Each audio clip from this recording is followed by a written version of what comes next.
안녕하세요. 시냇가 책방입니다. 저는 책방지기 한 걸음씩입니다. 오늘은 새로운 책 팀 켈러의 일과 영성으로 찾아왔습니다. 팀 켈러 목사님은 제가 여러 번 다른 책에서 다루었었는데요. 뉴욕 타임즈가 선정한 베스트셀러 저자이자 뉴스위크에서 21세기의 C.S. 루이스라는 찬사를 받은 목사님이시기도 하고요.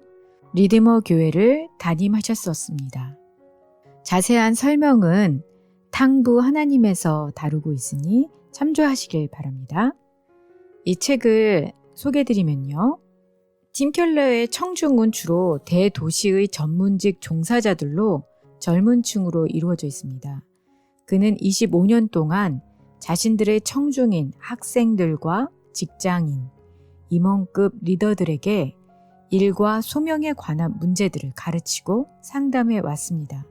그리고 그 통찰을 한 권으로 묶어 전 세계 독자들 앞에 내어놓은 것이 바로 일과 영성입니다.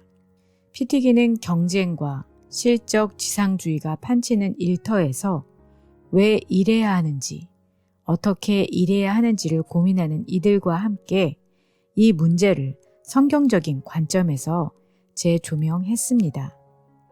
그는 우리의 일이 제 한 몸 잘 먹고 잘 사는 차원을 넘어서 다른 이들을 돕는 길이자 몸으로 드리는 예배가 되어야 한다고 권면하고 있습니다. 그는 교회 안에 페이스 앤 워크 센터를 만들어서 한 해에 2,000명이 넘는 직장인들을 돕고 있습니다. 목차를 보면은요. 들어가기 전에 리디머 교회에서 답을 찾다. 프롤로그. 일은 단순히 밥벌이가 아니라 소명이다. 파트 1. 일. 하나님의 황홀한 설계. 일과 쉼의 균형이 필요하다. 1. 행복하고 싶다면 주님처럼 일하고 주님처럼 쉬라. 2. 일은 그것만으로도 충분한 가치가 있다.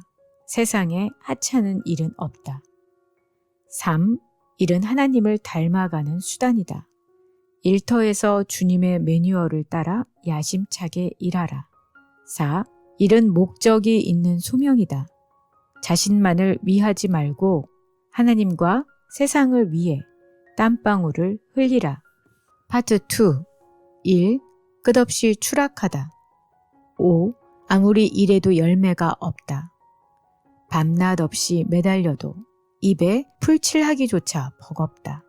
6. 일의 의미를 깨닫지 못하다. 그저 성공의 쳇바퀴를 따라 무작정 달리기만 한다. 7. 탐욕의 수단으로 변질되다. 고생해서 이만큼 일구었는데 이걸 포기할 수는 없어. 8. 일이 인생의 전부가 되다. 인생이 통째로 일에 빨려 들어가 망가지다. 파트 3. 일과 영성. 복음의 날개를 달다. 9. 복음의 관점으로 일을 이해하다. 회사 신우회에 참석하는 선에서 만족하지 말라. 일에 대한 이원론을 배격하다. 10.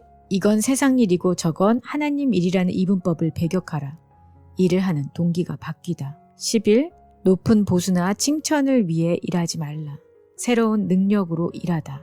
12. 구원의 확신을 가슴에 새기고 열정을 품고 일하라. 에필로그. 리디머 교회가 하고 있는 일과 신앙을 하나 되게 만드는 법. 이렇게 되어 있고요. 저희가 날마다 하는 일이 성경에서 어떤 의미가 있고 그것이 저희에게 하나님께서 맡겨준 소명과 어떻게 연결이 되는지를 살펴보는 실질적이고도 귀한 책입니다. 오늘은 들어가는 말과 프롤로그와 1장을 정리해서 읽어드리도록 하겠습니다. 들어가기 전에 리디머 교회에서 답을 찾다. 이 부분은 캐서린 알스도프 리디머 교회 페이스 앤 워크 센터 대표이신 분이 쓴 부분입니다. 예수 그리스도의 복음으로 변화될 뿐만 아니라 그로 말미암아 다른 이들과 어울려 살아가는 관계 속에서 하나님의 쓰임을 받아야 하며 경우에 따라서는 세상과 다른 방식으로 회사를 운영해야 한다는 점을 일찌감치 깨달을 수 있었다. 더할 나위 없이 근사한 생각이다. 하지만 실제로 뭘 어떻게 해야 하는가? 본보기로 삼을 만한 모델은 거의 없었다. 이따 손 치더라도 대다수 미국인들이 교회에 다니던 시절의 이야기들이었다. 어느 CEO는 책상 위에 늘 성경책을 올려놓았더니 더러 그 까닭을 묻는 이들이 나타나더라고 했다. 열심히 기도했더니 회사가 잘 돌아가더라고 간증하는 이들도 있었다. 돈을 많이 벌어서 자선 사업을 하고 여러 기관을 돕는 데서 기업 경영의 의미를 찾는 이들이 열의 9은 됐다. 목회자들과 직장인들에게 신앙을 일터에 어떻게 적용하는 게 좋을지 물어보면 흔히 함께 일하는 동료들에게 복음을 전해야 한다는 답이 돌아왔다. 하지만 전도는 자신의 은사가 아닌 것 같다는 말을 재빨리 덧붙이는 이들이 적지 않았다. 이러한 접근 방식들로는 신앙으로 일터를 변화시키는 문제에 해답을 찾을 길이 없었다. 창조주께서 우주의 모든 것들을 지으시고 거룩한 형상을 조차 인간을 만드셨으며 죄로 망가진 만물을 되속하시려 독생자를 보내셨다는 복음의 진리를 나는 믿었다.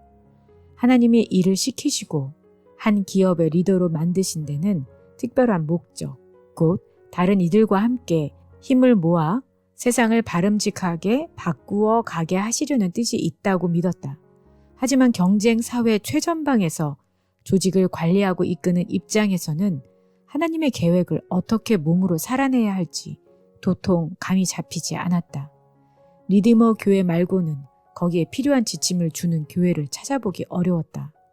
세상에 나가 뭇 백성들을 섬기도록 식구들을 훈련하고 무장시키기보다는 교회 내부에서 봉사하도록 준비시키는 데 집중하는 목회자들이 허다했다. 실리콘밸리의 성과가 정점을 향해 치닫던 1990년대에는 세상과 인간이 얼마나 망가졌는지 의식하는 크리스천이 많지 않아 보였다. 가난한 이들에게 깊은 연민을 품고 있으면서도 현대 산업사회의 시스템과 구조, 사고방식이 오늘날 나타나는 갖가지 균열과 붕괴에 사실상 결정적인 요인을 제공하고 있다는 데까지 생각이 미치지 않는 이들이 수두룩했다.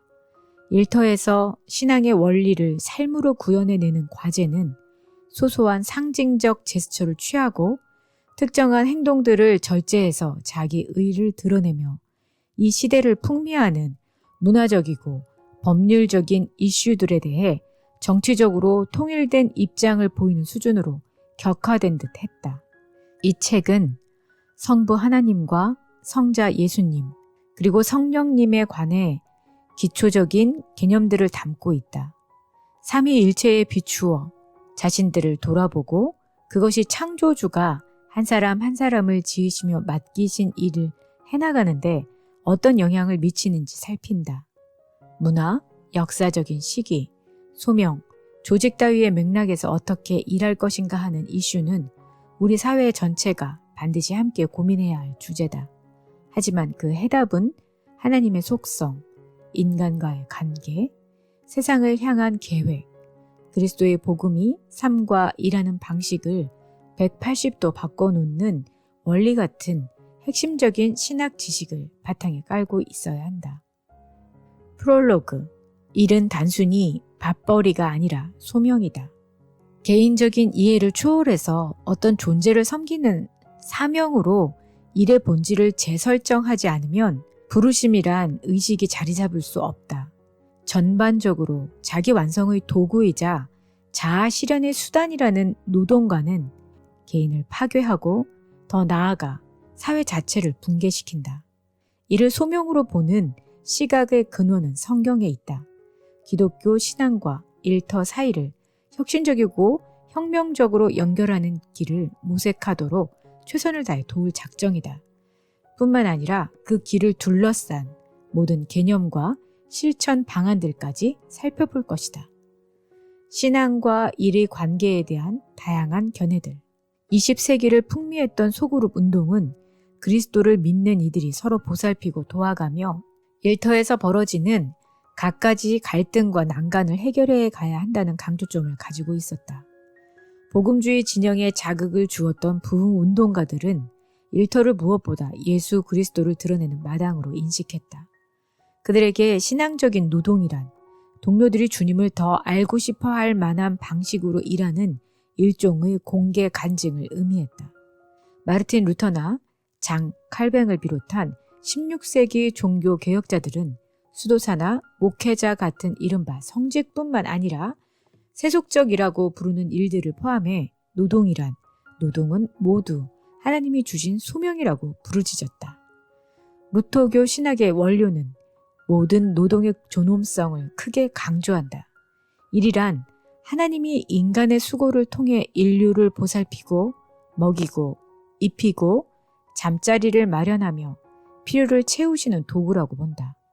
루터교 전통에 따르면 일을 하는 순간 인간은 하나님의 손가락, 즉 하나님의 사랑을 주위에 전하는 일꾼이 된다.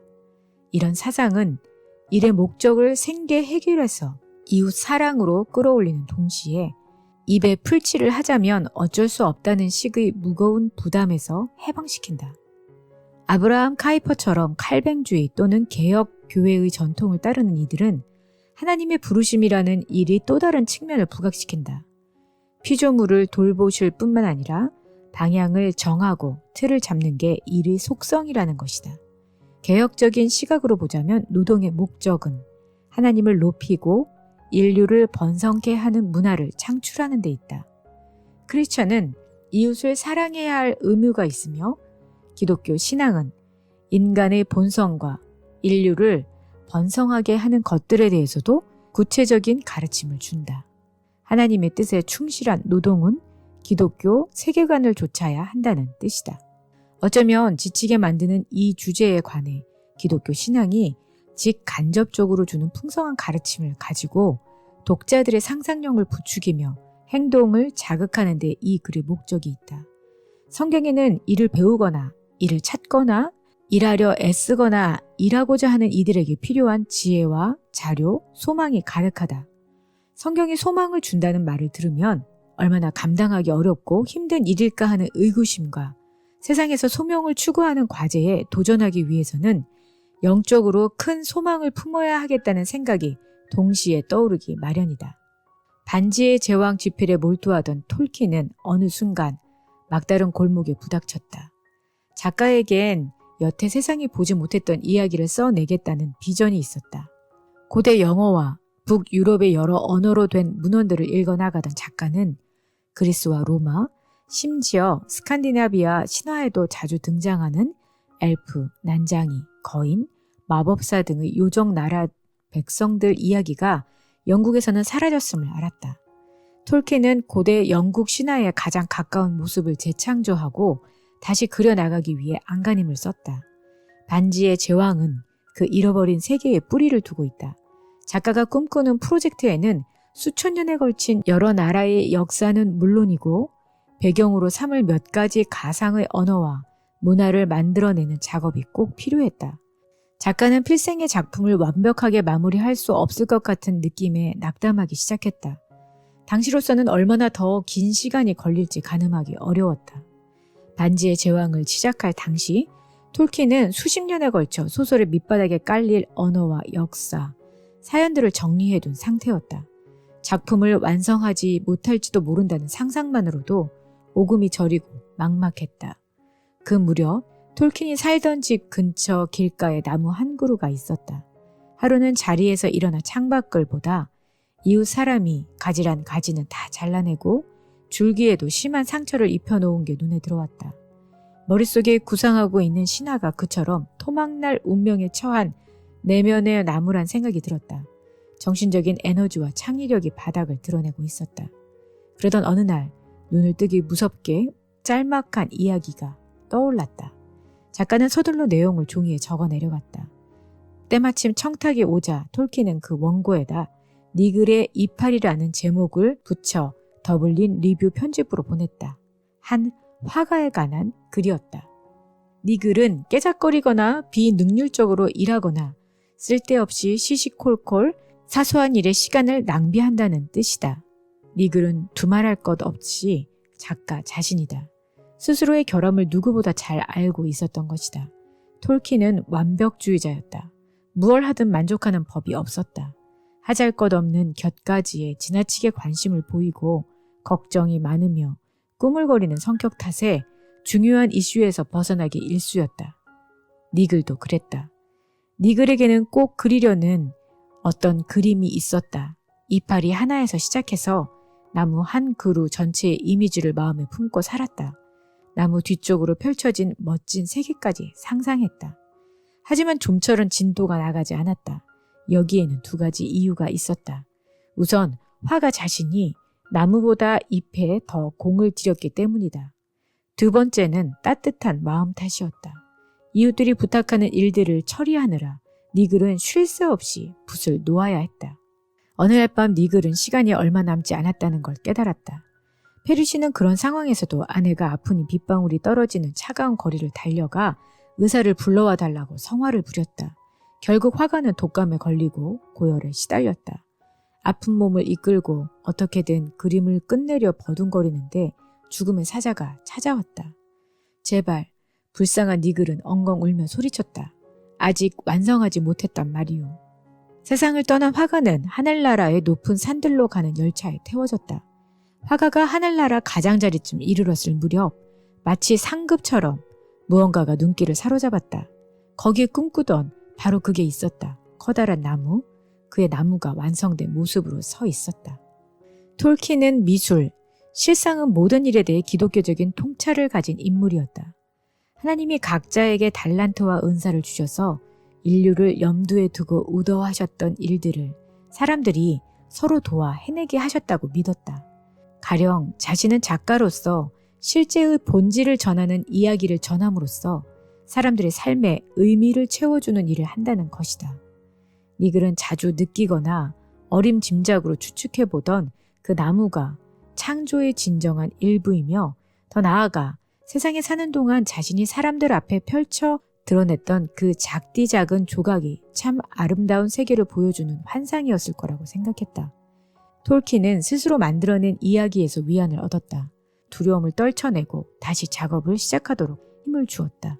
예술가들과 기업인들은 쉽게 니글에서 자신의 모습을 찾아낸다. 저마다 마음에 품은 독특한 세계를 향해 더러는 너무 크다 싶은 비전을 품고 일한다. 얼마나 의미가 있는지 아는 이도 흔치 않고 그 꿈에 다가섰다고 말하는 경우는 더 드물다. 톨킨처럼 지나치리만치 완벽주의적이고 꼼꼼한 이들은 니글과 자신이 영락없이 닮았음을 금방 알아챌 수 있을 것이다. 그러나 실제로 너나 없이 니글이다. 다들 무언가를 성취하기를 꿈꾸지만 한편으로는 그걸 온전히 이룰 힘이 없음을 깨닫는다. 누구나 이쳐가기보다 성공해서 영향력 있는 삶을 살기 원한다. 하지만 그럴 수 있느냐 없느냐를 가름하는 건 인간의 몫이 아니다. 그러나 성경에 하나님이 존재하신다면 현재의 삶 밑바닥에 또는 그 너머에 참다운 실제가 있는 게 분명하다. 이 생에서 끝나는 게 아니므로 주님의 부르심에 답하기 위해 애쓰는 선한 수고는 지극히 단순하고 사소한 것일지라도 하나하나가 영원무궁한 가치를 갖는다. 그게 바로 기독교 신앙이 주는 약속이다. 바울은 고린도 교회에 보내는 첫 번째 편지 15장 58절에 이렇게 썼다. 너희 수고가 주 안에서 헛되지 않은 줄을 알미라. 사도는 선교 사역을 말하고 있지만 톨킨의 소설은 그 가르침이 모든 일에 적용될 수 있음을 보여준다. 톨킨은 그리스도의 진리를 가지고 세상의 관점으로 보기에는 하찮은 일을 이뤄낼 준비를 했다. 일할 준비가 되어 있는가?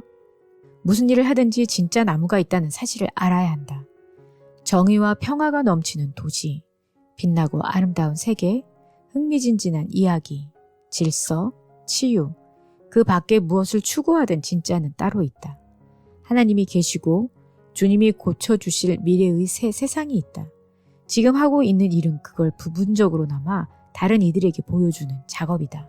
기껏해야 눈꽃만한 성공을 거두었다 하더라도 그 나라를 실현해 가는 일이다. 지금 저마다 추구하는 온전한 나무, 아름다움, 조화, 정의, 위안, 기쁨, 공동체 같은 것들은 장차 반드시 열매를 맺을 것이다. 이러한 사실을 제대로 마음에 새긴다면 평생 나뭇잎 한두 장 그리는데 그친다 하더라도 낙심하지 않으며 만족스럽고 기쁘게 일할 것이다. 성공에 도취되어 으스대거나 이런저런 차질에 흔들릴 까닭도 없다. 다만 이러한 사실을 제대로 마음에 새긴다면 이란 전제가 붙는다. 파트 1. 1. 하나님의 황홀한 설계. 제목들은 영어 원제에서 나오는 것들이 훨씬 더 명료하기 때문에 영어 제목들도 알려드리도록 하겠습니다. 파트 1. God's Plan for Work. 챕터 1. 일과 쉼의 균형이 필요하다.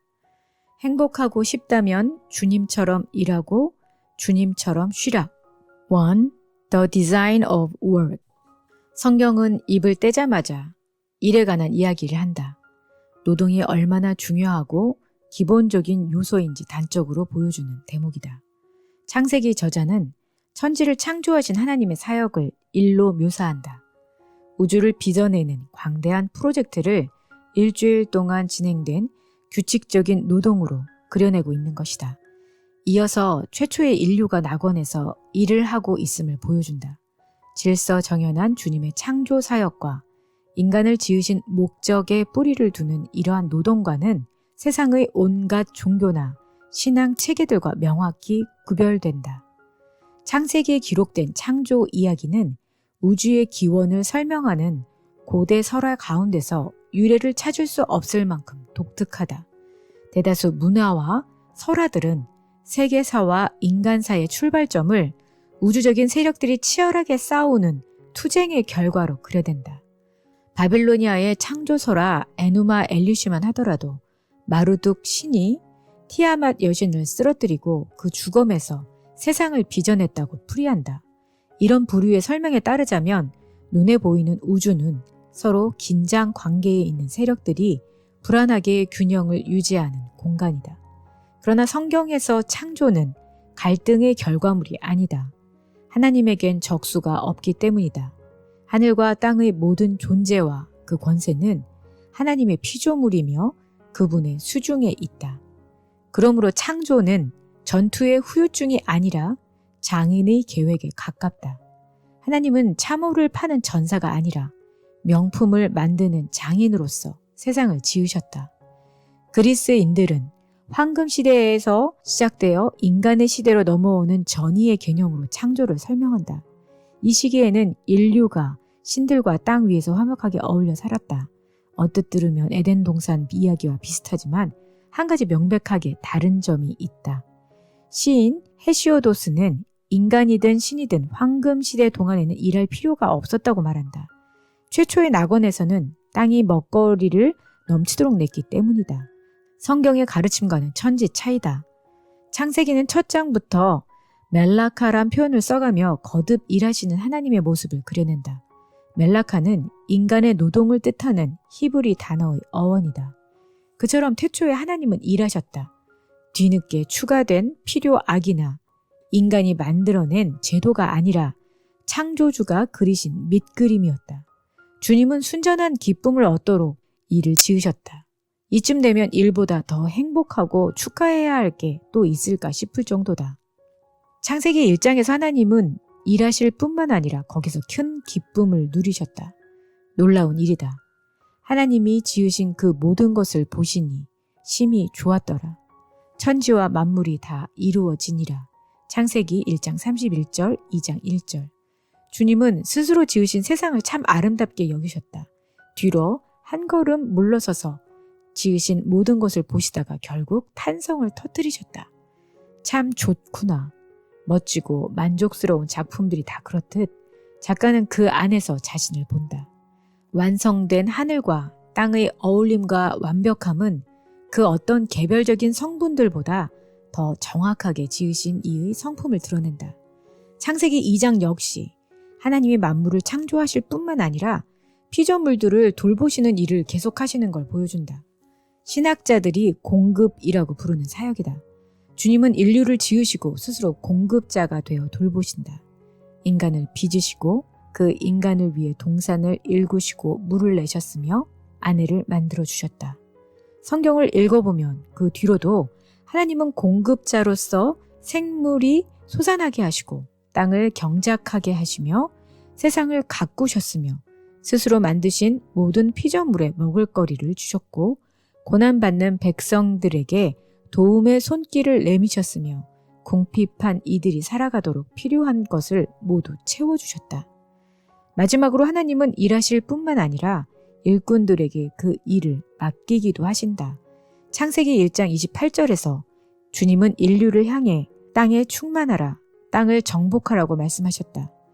정복하라는 말은 비록 하나님이 지으신 만물이 더할 나위 없이 훌륭하지만 개발되어야 할 여지가 여전히 남아있음을 가리킨다.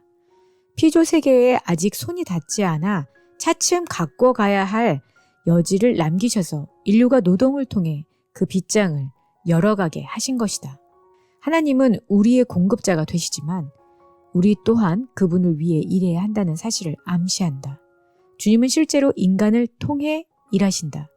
마르틴 루터가 지적하듯 하나님이 모든 생명을 먹이신다는 말씀은 농부와 다른 일꾼들의 수고를 통해 인류에게 먹을거리를 베풀어 주신다는 뜻이다. 인간은 일의 유전자를 가지고 있다. 창세기가 전해주는 일은 낙원의 일부라는 진리는 놀랍다 못해 충격적이다. 어느 성경학자는 그걸 이렇게 정리했다. 하나님의 선한 섭리는 늘 일하는, 더 구체적으로 말하자면 일과 쉼을 지속적으로 반복하며 살아가는 인간을 포함하고 있다. 이보다 더 선명하게 다른 종교나 문화와 구별되는 차이점이 또 있을까? 일은 무의도식하는 황금 시대가 지난 뒤에 역사에 끼어든 재앙이 아니다. 주님이 인생을 염두에 두고 마련하신 완벽한 설계의 일부다. 인간은 하나님의 형상대로 지음받았기 때문이다. 내 아버지께서 이제까지 일하시니 나도 일한다는 독생자의 말씀처럼 하나님의 영광과 기쁨 가운데 적어도 일부는 일하는 데서 비롯된 것이다. 창조주께서 낙원에 일을 두셨다는 사실은 노동을 필요악이나 심지어 징계쯤으로 여기는 이들에게는 기겁할 만큼 놀라운 진리다. 이를 아담의 타락 이후에 인류 역사에 끼어든 상함과 저주의 결과로 보아서는 안 된다. 노동은 하나님의 정원에 존재했던 축복의 일부다. 일은 음식, 아름다움, 쉼, 우정, 기도, 성과 마찬가지로 인간의 기본적인 욕구에 해당한다. 영혼을 고치는 약이 아니라 영양을 공급하는 밥이다. 의미 있는 일을 하지 못하면 내면적으로 심각한 상실감과 공허감에 시달린다. 건강 문제를 비롯해 여러 요인으로 일터에서 밀려난 이들은 정서적으로, 신체적으로, 그리고 영적으로 행복하게 사는 데 일이 얼마나 기묘한지 금방 알게 된다. 사실 일이란 인간의 삶을 구성하는 대단히 근본적인 요소여서 해를 입지 않고 의미를 찾을 수 있는 몇 안 되는 영역에 속한다. 실제로 성경은 하루 동안 일하고 엿새를 쉬라거나 일과 쉼이 정확하게 균형을 이루어야 한다고 가르치지 않는다. 여가를 누리고 즐거움을 만끽하는 게 나쁠 리 없지만 자칫하면 도를 넘을 수 있음을 기억해야 한다. 요양원이나 병원에 있는 사람들에게 요즘 어떠냐고 물어보면 무슨 일이든 해서 다른 이들에게 유익을 주어야 할 텐데 그러지 못하는 게 가장 유감스럽다라는 대답이 돌아오기 십상이다. 스스로 너무 많이 쉬고 충분히 일하지 않는다고 여기는 것이다. 인간은 일을 하도록 설계된 터라 일거리를 잃으면 적잖이 불안해진다. 이런 자각은 생존하기 위해 일한다는 통념에 더 깊고 넓은 의미를 부여한다. 성경에 따르면 생존을 위해서는 일에서 버는 돈만 필요한 게 아니다. 하루하루 연명할 뿐만 아니라 온전한 인생을 살자면 일 자체가 필수적이다. 일은 자신을 위해 살기보다 남들에게 유익한 존재가 되는 길 가운데 하나라는 점만큼은 분명히 짚어두고 싶다. 아울러 이를 통해 저마다 가진 특별한 능력과 은사를 파악하게 되고 그게 정체성 확립의 핵심 요소라는 점을 감안할 때 노동은 자아 발견의 중요한 통로이기도 하다. 일은 자유로 이끄는 초대다. 인간의 DNA에 내장된 일의 속성을 파악하는 건 자유에 대한 크리스천의 독특한 개념을 파악하는 데 중요하다. 현대인들은 자유를 전혀 제한이 없는 상태 정도로 이해한다. 하지만 물고기를 생각해보라. 물고기는 공기가 아니라 물에서 산소를 흡수함으로 물을 벗어나지 않아야 자유로울 수 있다. 따라서 성경에 제시된 하나님의 명령은 자유를 보장하는 도구들이다. 인생 또한 주인의 매뉴얼, 즉 하나님의 계명에 따라 처신해야 제대로 작동되는 법이다. 거룩한 명령을 어기면 주님의 마음을 슬프게 하고 영광을 돌리지 못할 뿐만 아니라 창조주께서 설계해 두신 본성을 거스르게 된다. 하나님은 이사야서 48장에서 이스라엘의 불순종을 지적하며 이렇게 말한다. 너희의 구속자시요 이스라엘의 거룩하신 이이신 여호와께서 이르시되 나는 내게 유익하도록 가르치고 너를 마땅히 행할 길로 인도하는 내 하나님 여호와라. 내가 나의 명령에 주의하였더라면 내 평강이 강과 같았겠고 내 공의가 바다 물결 같았을 것이며. 이사야 48장 17절 18절. 쉼과 더불어 짝을 이루는 일도 마찬가지다. 십계명에는 엿새 동안은 힘써 내 모든 일을 행할 것이라고 명시되어 있다. 태초에 하나님은 인간을 일하는 존재로 지으셨으며 지금도 분명히 그 설계에 따라 살라고 부르시고 이끄신다. 짐스러운 명령이 아니라 자유로 이끄시는 초대다. 일만이 삶의 유일한 의미가 되어선 안 된다. 그럼에도 불구하고 하나님이 스스로 일하신 뒤에 쉬셨다는 점은 시사하는 바가 크다. 일은 저주이며 여가, 가족 또는 영적인 추구 같은 그 밖의 요소들이 삶의 의미를 찾는 유일한 길이라고 생각하는 이들이 얼마나 많은지 모른다. 그러나 성경은 오직 노동만이 인간의 중요한 활동이며 쉼은 필요악으로 여기는 반대쪽 착각에 빠지지 않도록 지켜준다. 따라서 하나님은 이럴 때 어떻게 하셨는지 알아볼 필요가 있다. 주님은 굳이 쉬지 않아도 기력이 떨어지지 않는 분이셨음에도 불구하고 일주일에 하루를 비우셨다. 인간은 그분의 형상대로 지음받았으므로 쉼, 그리고 쉬면서 하는 일들 자체가 생기를 불어넣는 선한 요소로 볼 수 있다. 삶에는 일만 필요한 게 아니다. 일이 없으면 의미 있는 삶을 살 수 없지만 일만의 삶이 유일한 의미라고 말할 수는 없다. 일을 삶의 목적으로 삼는다면 설령 교회 사역일지라도 하나님과 대적하는 우상을 만들어내는 셈이다. 주님과의 관계는 삶의 으뜸가는 토대이자 다른 모든 요소들, 일, 우정, 가족, 여가, 행복을 비롯해 다른 모든 것들을 값지게 여기고 중독과 왜곡에 이르지 않도록 막아주는 예방약이다. 20세기에 활동했던 독일의 가톨릭 철학자 요제프 피퍼는 여가 문화의 기반이란 유명한 논문을 썼다. 그 쓴이는 여기서 여가란 그저 일이 없는 상태가 아니라 가치나 눈앞의 쓰임새를 떠나 사물을 있는 그대로 묵상하고 즐길 수 있는 정신적, 영적 태도라고 주장했다. 이를 정기적으로 멈춘 뒤 예배하고 세상을 찬찬히 들여다보고 즐기는 시간을 갖지 않는 한 삶의 의미를 진정으로 체득할 수는 없다. 간단히 정리하자면 일은 의미 있는 인생과 뗄래야 뗄 수 없는 핵심 요소다. 하나님이 주신 최고의 선물이며 삶의 목적을 주는 주요한 요소들 가운데 하나다. 그래서 주님의 뜻을 쫓는 고유한 역할에서 벗어나서는 안 된다. 하지만 신체적으로 기운을 되찾기 위해서만이 아니라 세상과 일상을 기쁘게 받아들일 수 있기 위해서 정기적으로 일손을 놓고 쉬어야 한다. 일하기 싫어라는 생각이 들 때마다 세상 만물 가운데 특히 노동이 죄의 대가로 임한 저주라는 생각을 떠올리게 만들기도 하지만 일 자체는 저주가 아니라는 사실을 반드시 기억해야 한다. 인간은 일하도록 지음받았고 일을 통해 자유로워진다.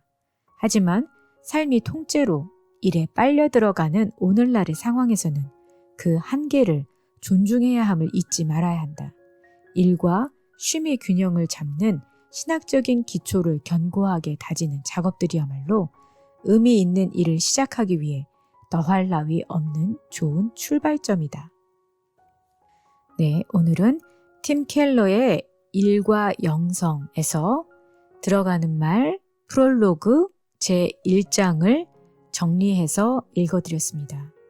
다음 시간에는 2장과 3장을 정리해서 읽어드리도록 하겠습니다. 구독과 알람을 설정하시면 편리하게 받아보실 수 있습니다. 그럼 다음 시간에 뵐게요. 안녕히 계세요.